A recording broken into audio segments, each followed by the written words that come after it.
자, 이번 강좌에서는 파이썬에서 어떻게 파일에 어떤 내용을 쓰고 읽어오는지에 대한 파일 입출력에 대해서 한번 알아보도록 하겠습니다. 자, 일단 먼저 비주얼 스튜디오 코드에서 폴더를 하나 만들고 시작을 해보도록 하겠습니다.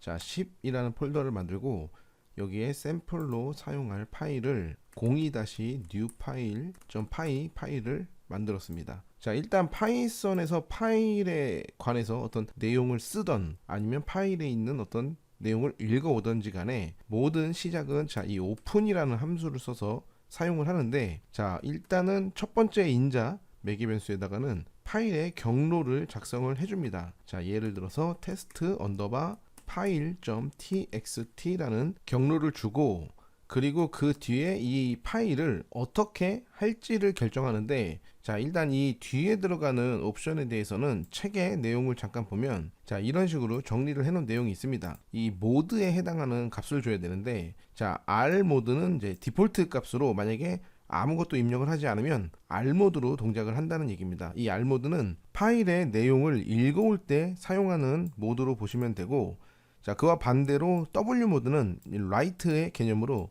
파일에 어떤 데이터를 쓰기 전용 모드로 연다는 내용입니다.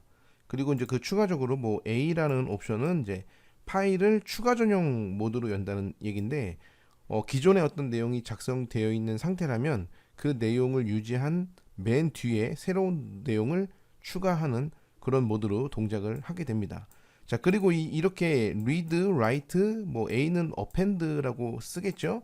이런 모드 말고 또 뒤에 이제 추가적으로 하나 더 붙는 게, 자, 지금 이 오픈 함수의 대상인 그 어떤 파일 경로의 파일을 텍스트 형태로 처리할 때는 T 옵션을 주는데, 이게 디폴트 값입니다. 디폴트 값이라는 거는 생략을 해도 된다는 내용입니다. 그래서 생략을 하면 텍스트 파일로 읽고, 만약에 B 옵션을 주면 바이너리 형태로 데이터를 처리하게 됩니다. 그리고 이 X 같은 경우에는 이거는 약간 이제 안전장치로 쓰는 어떤 그런 모드인데, 만약에 W 모드를 썼을 때 그 해당 똑같은 파일이 지금 현재 컴퓨터에 존재하면은 물어보지 않고 그냥 덮어 씌워버립니다. 그래서 만약에 어떤 내용이 있다면 다 날아가겠죠. 그리고 새로운 파일이 생성이 되는데, 이때 X 모드를 같이 쓰면, 자, 이런 경우에는 존재하는 파일을 열기 시도할 경우 오류를 발생시키게 됩니다.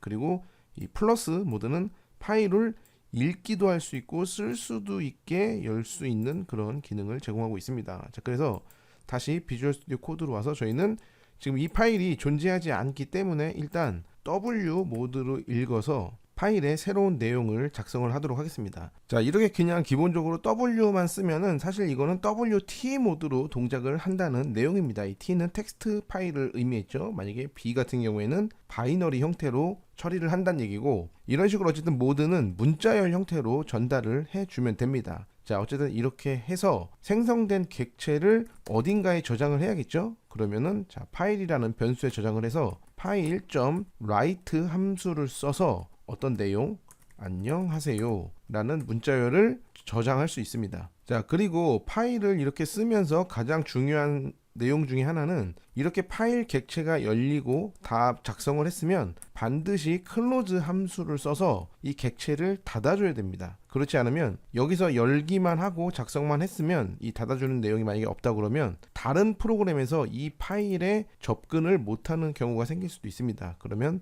재부팅을 해서 다시 컴퓨터를 재시작해야 되는 상황이 생길 수도 있으니까 항상 이렇게 클로즈를 하는 습관을 들이시는 게 좋습니다. 자, 그러면 일단 이렇게 파일 내용을 다 작성했으면 저장하신 다음에 자, 실행을 한번 해보도록 하겠습니다. 실행을 하면 뭐 아무것도 안 나오죠. 뭐 프린트문이 없으니까 당연히 아무것도 안 나오는 게 맞습니다.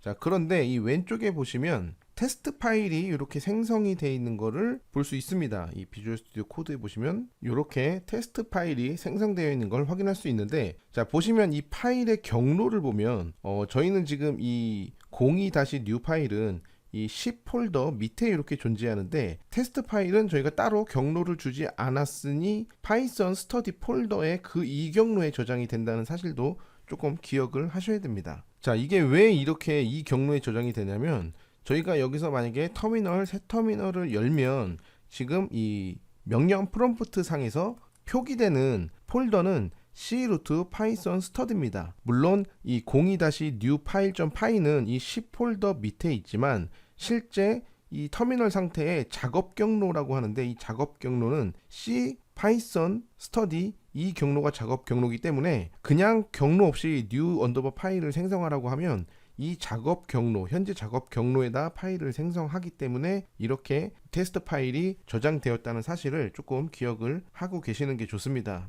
자, 어쨌든 이렇게 생성된 이 텍스트 파일을 비주얼 스튜디오 코드에서 이렇게 열어보면, 자, 여기서 분명히 저희는 안녕하세요라는 한글 5글자를 저장했음에도 불구하고 이 저장된 내용은 비주얼 스튜디오 코드에서 열어봤을 때 뭔가 알 수 없는 문자로 깨져서 보이는 것을 확인할 수 있습니다. 자, 이걸 이해하려면 이제 유니코드에 대해서 알아야 되고 인코딩, 디코딩에 대해서 기본적인 지식이 조금 필요합니다. 자, 그래서 일단 브라우저를 실행해서 구글에서 유니코드, 자, 유니코드를 검색을 하면 이 두 번째, 지금 뭐 이게 첫 번째, 두 번째 나올 수도 있는데 위키피디아, 이 위키피디아 문서를 잠깐 살펴보면, 자, 유니코드에 대한 이렇게 설명이 쭉 나옵니다. 근데 뭔가 글이 엄청 많죠. 자, 이 유니코드라는 거를 조금 간단하게 얘기를 하면, 컴퓨터 문자는 기본적으로 원래 아스키 문자, 그러니까 영어권에서 개발이 됐기 때문에 아스키 문자를 기본적인 문자로 사용합니다. 아스키 문자는 A부터 Z까지, 그리고 숫자 뭐 0, 1, 2, 3, 4, 5, 6, 7, 8,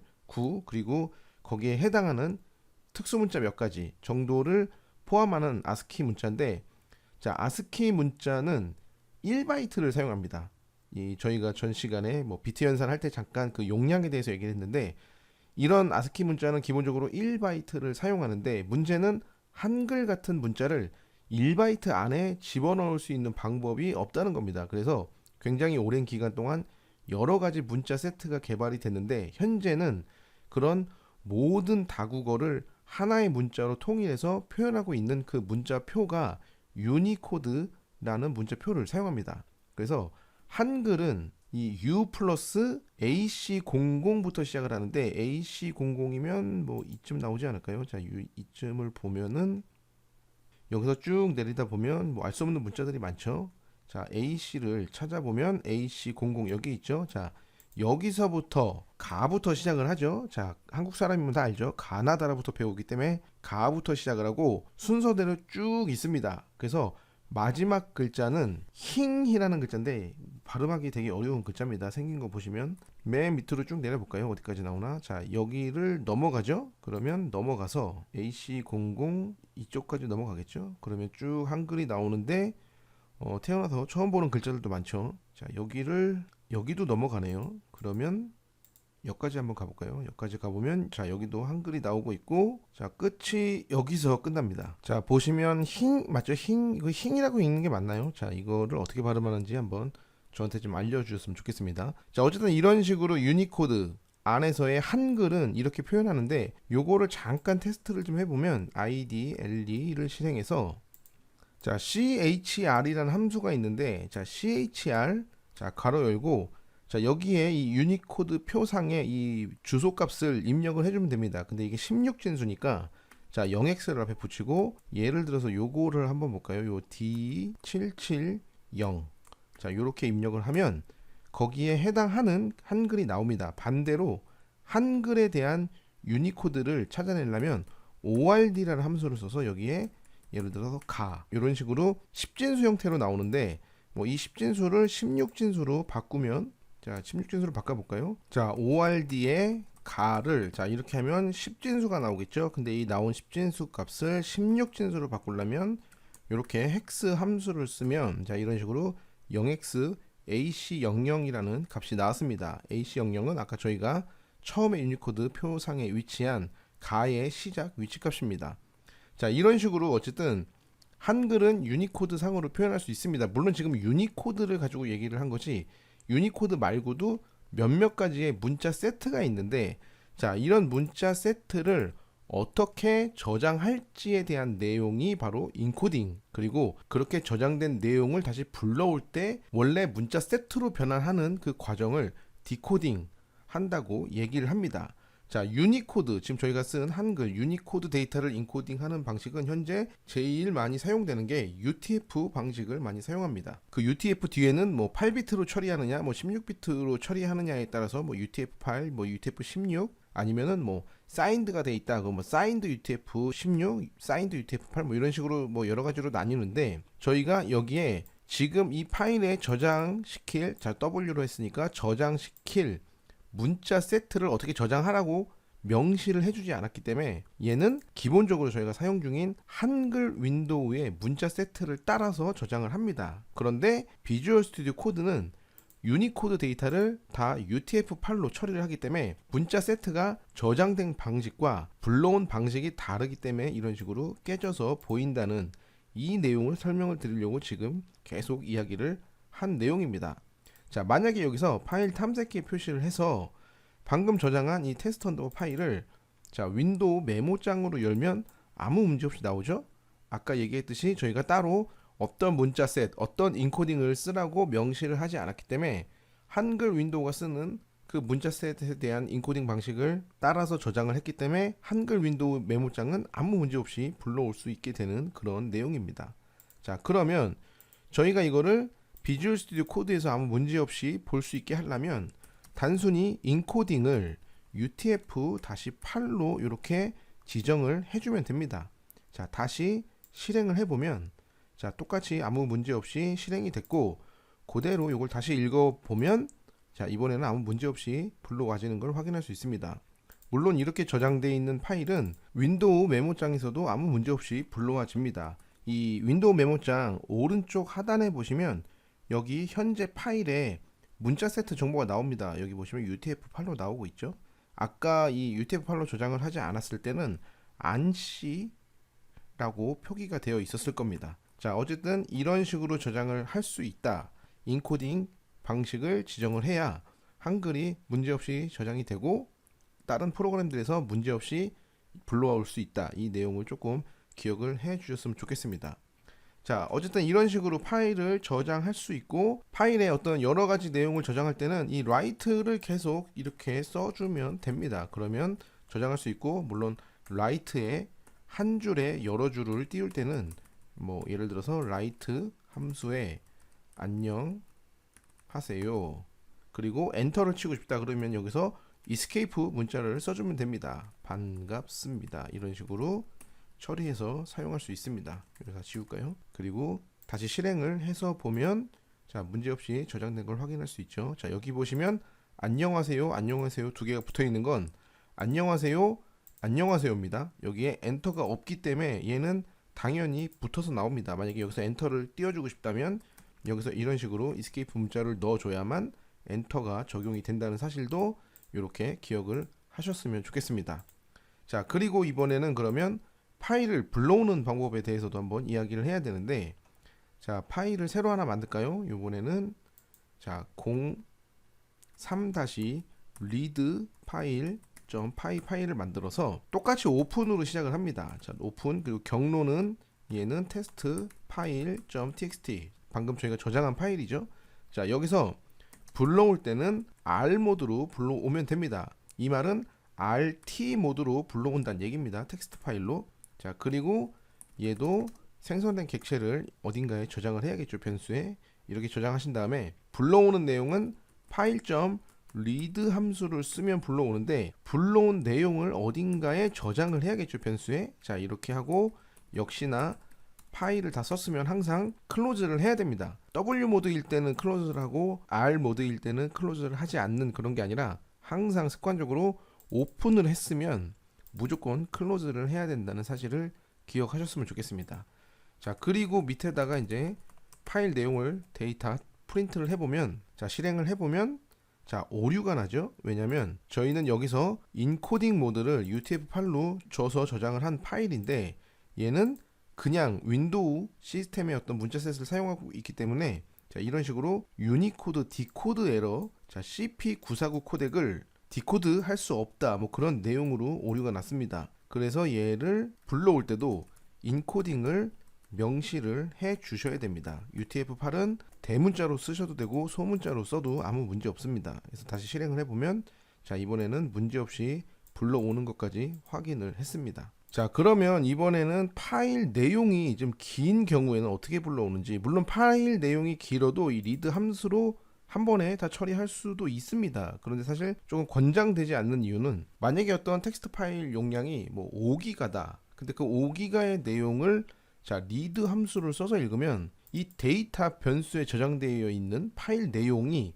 5기가워치가 되겠죠. 그러면 컴퓨터 시스템에 메모리를 그만큼 많이 써야 되니까 굉장히 비효율적이 될 수밖에 없습니다. 그래서 자 예제를 하나 만들기 위해서 여기다가 새 파일을 하나 만들도록 하겠습니다. 텍스트 문서로 자 애국가.txt 파일을 만들어서 자 여기에 저는 일단 애국가 내용을 복사를 해놓은 내용이 있습니다. 다 치기에는 너무 시간이 많이 걸릴 것 같아서 자 이런 식으로 해서 자, 저장을 하면 자 여기서 중요한 거 한 가지는 반드시 이 오른쪽 밑에 이 파일이 UTF 파일로 저장이 되어 있는지 확인을 좀 해보셔야 됩니다. 만약에 이게 안시 모드인 경우에는 자 파일에서 다른 이름으로 저장 자 여기 보시면 인코딩을 설정하는 내용이 있습니다. 여기서 반드시 UTF-8로 저장을 하셔야 됩니다. 안시로 해도 상관은 없지만 저희가 안시로 하면 인코딩 방식을 작성을 하면 안 되겠죠. 뭐 그런 식으로 처리를 하고 예를 들어서 뭐 UTF-16이다 그럼 UTF-16으로 또 불러와도 사실 상관은 없습니다. 근데 지금 이 책에서의 샘플은 UTF-8로 지금 진행을 하기 위해서 UTF-8 확인해 주시고 저장하신 다음에 자 새 파일을 하나 만들어서 자 이번에는 03-2-multi line.py 파일을 만들도록 하겠습니다. 자 그리고 뭐 내용은 다 똑같죠. 이거 전체 복사해서 시간 관계상 조금 빠르게 수정을 하도록 하겠습니다. 자 애국가.txt 그리고 UTF-8로 저장이 되어 있었죠. 그럼 인코딩을 UTF-8로 하시고 자 리드 모드 그대로 R인데 자 여기서 이런 식으로 파일을 전체 리드를 하지 않고 파일 내용이 많은 경우에는 자 lines라는 변수에 file.read lines라는 함수가 있습니다. 이게 line이 있고 lines가 있는데 여기서 lines를 사용하고 있습니다. 자 그렇게 되면 리스트 형태로 저장이 됩니다. 그래서 포문을 사용해서 뭐 l in lines 해서 print l을 이렇게 해서 저장한 다음에 출력을 해보면 자 이런 식으로 한 줄씩 출력이 되는 걸 확인할 수 있습니다. 물론 이렇게 해도 되고 또 한 가지는 그냥 여기서 포문을 자 line in 자 파일을 해버리면 print line 이런 식으로 처리를 하면 얘네 다 필요 없어지죠. 그러면 이 파일 객체 자체가 필요로 할 때 한 줄씩 이 포문에 의해서 한 줄씩 읽어서 반환을 하는 그런 역할로 동작을 할 수도 있습니다. 물론 이 내용은 책을 보시면은 조금 더 자세한 설명이 나오고 이 동영상 강좌에서 생략된 여러 가지 내용들이 있는데 어쨌든 이 파일 객체가 뭐 이터러블한 속성을 지니고 있다 뭐 그런 내용을 조금 더 참고 있게 확인해 보셨으면 좋겠습니다. 자 그리고 이 파일을 다루면서 꼭 기억을 해야 될 한 가지 개념이 있는데 자 파일 하나 다시 만들까요? 자 03-4- 파일 pointer.py라는 파일을 하나 새로 만들도록 하겠습니다. 자 그리고 이 앞에 리드 파일 내용 요거 잠깐 복사를 해서 자 전체 복사할까요? 붙여넣기 한 다음에 자 여기서 저희는 아까 리드 그냥 가로 열고 닫고를 했을 때 이 테스트 언더바 파일의 전체 내용을 불러온다 이렇게 얘기를 했는데 자 여기다 만약에 이렇게 숫자 값을 준다고 가정을 하고 그리고 얘를 닫았다가 다시 실행을 해보면 자 안녕이라는 두 글자만 읽어서 출력이 되고 있는 걸 확인할 수 있습니다. 자 만약에 자 여기다가 한 번 더 리드를 했을 때 자 얘는 데이터 2라고 하도록 하겠습니다. 그래서 데이터 그 다음에 데이터 2 얘를 저장하고 자 다시 실행해 보면 안녕 다음에 하세까지 출력이 됐습니다. 자 이게 어떻게 보면 굉장히 당연한 얘기를 하는 것처럼 보일 수 있는데 자 글자가 예를 들어서 이런 식으로 뭐 1, 2, 3, 4라는 글자가 저장이 되어 있다고 가정을 해보도록 하겠습니다. 파일입니다. 이건 저희가 read 함수를 사용해서 이만큼을 읽으면 파일 포인터는 최초 파일이 열렸을 때 여기에 위치를 하고 있습니다. 그래서 read 2를 하면 파일 포인터가 이렇게 옮겨가겠죠. 그리고 이 내용을 읽어서 반환을 해줍니다. 자 그러면 현재 파일 포인터의 위치는 여기가 되겠죠. 자 이 상태에서 read 2를 하면 당연히 여기서부터 여기로 파일 포인터가 이동을 하고 이 내용을 읽어오게 됩니다. 당연한 얘기인데 이게 근데 실제 프로그램을 작성하다 보면 이 파일 포인터 때문에 헷갈려 하는 경우가 좀 있습니다. 만약에 여기서 파일 포인트는 이 seek란 함수로 옮길 수 있습니다. 그래서 seek 0을 하면 파일 포인터가 맨 앞으로 가겠죠. 그리고 다시 실행을 해보면 당연히 안녕이 출력이 됩니다. 근데 이 파일 포인터는 여기서 read는 지금 글자를 기준으로 두 글자를 읽었는데 파일 포인터는 글자가 기준이 아닙니다. 자, 이렇게 해버리면 오류가 나죠. 근데 만약에 3을 하면 오류가 나지 않고 안녕 그 다음에 령하가 됩니다. 령하는 지금 안자가 지나간 다음에 리드 일을 한 거죠. 결국 이 말 seek 3은 3바이트를 이동을 한 겁니다. 세 글자가 아니라 3바이트. 보통 이 seek에 들어가는 이 매개 변수를 오프셋이라고 하는데 오프셋에 대한 값은 대부분 바이트 형태의 어떤 수치값을 입력하게 되어 있고 지금 저희가 작성한 이 UTF-8 이 문자셋은 한 글자를 3바이트 처리를 한다는 사실을 알 수 있습니다. 물론 이런 내용이 당장 뭐 파일 전체를 읽거나 파일 전체를 쓰거나 하는 경우에는 사실 이 seek 함수 같은 그리고 파일 포인터 개념이 조금 부족해도 상관없는데 어떤 프로그램을 만들다 보면 이렇게 파일을 세부적으로 핸들링 해야 되는 경우가 분명히 생길 수 있습니다. 그럴 땐 항상 파일 포인터가 현재 어디 위치하고 있는지를 머릿속에 계속 그리면서 작업을 해야 될 경우가 생길 수 있기 때문에 그런 상황을 미리 조금 알고 계시면 도움이 되지 않을까 해서 말씀을 드렸습니다. 자, 그리고 또 한 가지 파일을 쓰면서 꼭 알아야 될 거 한 가지만 더 얘기를 하면 자, 새 파일을 하나 더 만들어서 04-1-readwrite.py 파일을 만들어 보도록 하겠습니다. 이 내용도 뭐 책에 있는 내용이니까 자세하게 설명은 안 드리고 그냥 샘플을 하나 만들어 보면서 이야기를 하도록 하겠습니다. 보통 저희가 방금 얘기한 것처럼 파일을 작성할 때 test 언더바 파일 3.txt라는 파일을 저장한다고 가정을 하면 자 W 모드고 인코딩은 UTF-8 이렇게 해서 저장을 하는데 자 이렇게 파일 객체를 받겠죠. 근데 항상 파일 객체는 이렇게 클로즈로 닫아줘야 한다는 얘기를 계속 드렸습니다. 굉장히 중요한 내용인데 자 이 위드문을 쓰면은 자 위드문이라는 게 있는데 이런 경우에는 이렇게 파일 객체를 받지 않고 앞에 위드로 시작을 합니다.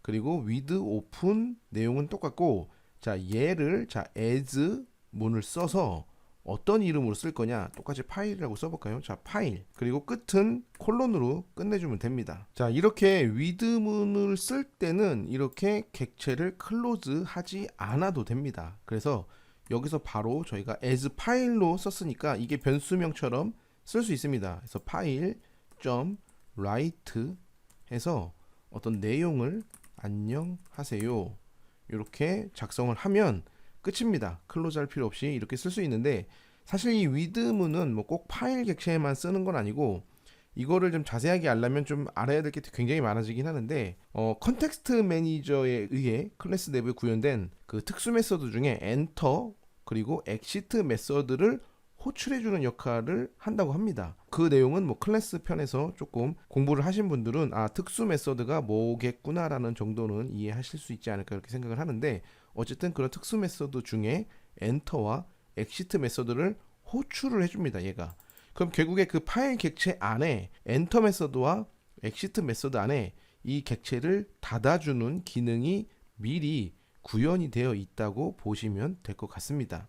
어쨌든 이런 식으로 쓸 수 있는데 단지 클로즈문 하나 없다고 한 것보다도 얘는 중첩으로 또 사용될 수 있다는 좀 메리트가 있습니다. 그래서 중첩을 사용할 때는 예를 들어서 이것도 실행을 일단 해야겠죠. 실행을 하면 이런 식으로 테스트 언더바 파일 3 여기에 이렇게 저장이 됐는데 자 중첩은 예를 들어서 저희가 이 파일을 읽었다고 가정을 하겠습니다. 지금 방금 저장한 파일을 R 모드로 읽고 자 이 파일을 as 얘를 source라고 하고 자 그 다음에 컴마를 찍고 똑같이 open test 언더바 파일 이번엔 4.txt 자 얘를 W 모드로 인코딩은 똑같이 UTF-8로 인코딩 방식을 하고 얘는 as target이라고 이름을 짓도록 하겠습니다. 얘는 이렇게 한 줄로 원래 써야 됩니다. 그리고 만약에 너무 길어서 한 줄에 못 쓰겠다 싶으면 여기서 역슬러시를 입력한 다음에 엔터를 쳐주시면